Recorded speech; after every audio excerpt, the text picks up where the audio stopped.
Dirinya al-makanul musibah. Dunia ini tempat musibah, tempat ujian. Allahu Akbar. 3 bulan kebelakang barangkali kita sedang diuji dengan sebuah wabah penyakit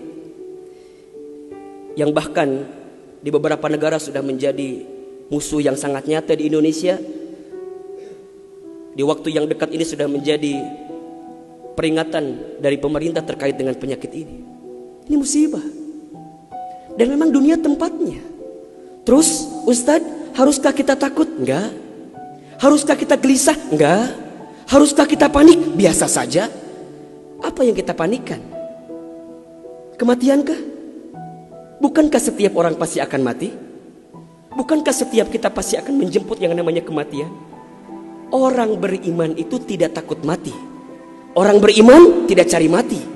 Orang beriman tidak gelisah dengan mati. Justru orang beriman membuat persiapan-persiapan terbaik untuk menghadapi kematian. Maka mohon maaf lahir batin, virus corona barangkali ini cara Allah untuk ngingetin manusia bahwa kita semua akan kembali kepada Allah Subhanahu wa taala.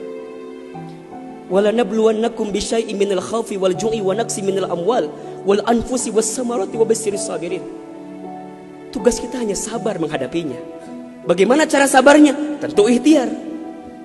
Bagaimana Kemenkes memberikan peringatan kepada kita barangkali? Rajin cuci tangan di waktu yang sekarang dengan sabun. Yang sakit, yang batuk, yang pilek menggunakan masker. Kurangin bersentuhan dengan orang-orang yang sekiranya sedang punya penyakit. Itu kan ikhtiar dunia. Tapi ikhtiar akhiratnya jangan lupa. Apa itu? Alladzina idza asobathum musibah qalu inna lillahi wa inna ilaihi rajiun. Apa maknanya? Kembalikan sama Allah. Kullu da'in dawaun. Setiap penyakit ada obatnya. Dan obat yang paling mujarab, obat yang paling tangguh, obat yang paling hebat, obat yang datang dari Allah Subhanahu wa taala. Zikir pagi dan petang.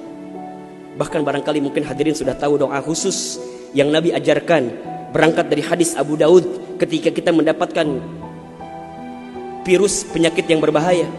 Allahumma inni a'udzubika minal barasi wal jununi wal judami wa min sayyi'il asqami. Ya Rabb, ya Rabb, sesungguhnya aku berlindung kepadamu dari penyakit belang, dari penyakit gila, dari penyakit kusta, dan kami pun berlindung kepadamu ya Allah dari penyakit yang mematikan, menyakitkan, bahkan mengerikan.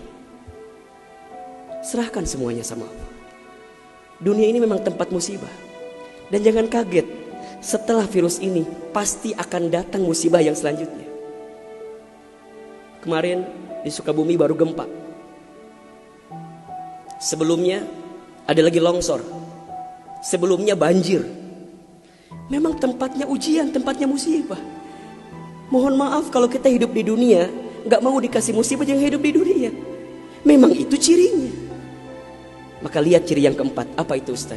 Dunia ini al-makanul ibadah. Dunia tempat ibadah. Orang akan semakin kuat menghadapi setiap musibah jika baik ibadahnya. Semakin hebat ibadahnya, semakin kuat hati untuk menghadapi setiap ujian itu. Semakin baik dia mendekat kepada Allah, maka semakin dekat jawaban jalan keluar dari setiap persoalan yang datang dalam kehidupan. Maka lihat surat Al-Mulk ayat 2. Alladzi khalaqal mauta wal hayata liyabluwakum ayyukum ahsanu amala wa huwal azizul ghafur. Dialah Allah yang menjadikan kematian dan kehidupan. Bahasa lainnya, dialah Allah yang menguji kita dengan sesuatu yang menyedihkan dan yang membahagiakan. Sebagai apa? Liyabluwakum, sebagai ujian untuk kamu sekalian. Apa yang Allah lihat? Mohon maaf, yang Allah lihat bukan ujiannya, tapi yang Allah lihat adalah ayyukum ahsanu amala. Siapa yang paling hebat menyikapi setiap ujian itu. Kalau di antara kita di sini ada yang sedang ikutan tes seleksi kemudian gak lolos, jangan salahkan soalnya. Karena yang salah bukan soal, pasti yang salah adalah jawabannya.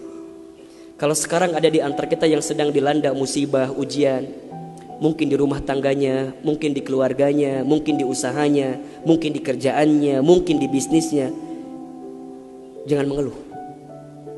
Karena Allah tidak mungkin memberikan beban kepada kita kecuali sesuai kemampuan kita.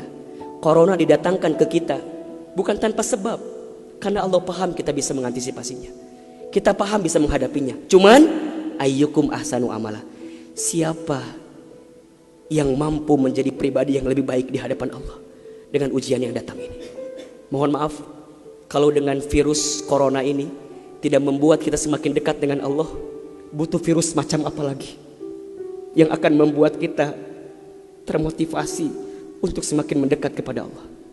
Kalau dengan banjir, dengan longsor, dengan tsunami tak membuat kita semakin dekat dengan Allah, maka butuh cara apa lagi yang akan Allah berikan kepada kita agar kemudian kita semakin ingat dengan Allah Subhanahu wa taala.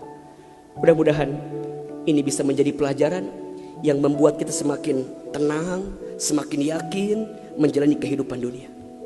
Dunia ini singkat, dunia ini permainan, dunia ini tempat musibah, dunia ini tempat ibadah.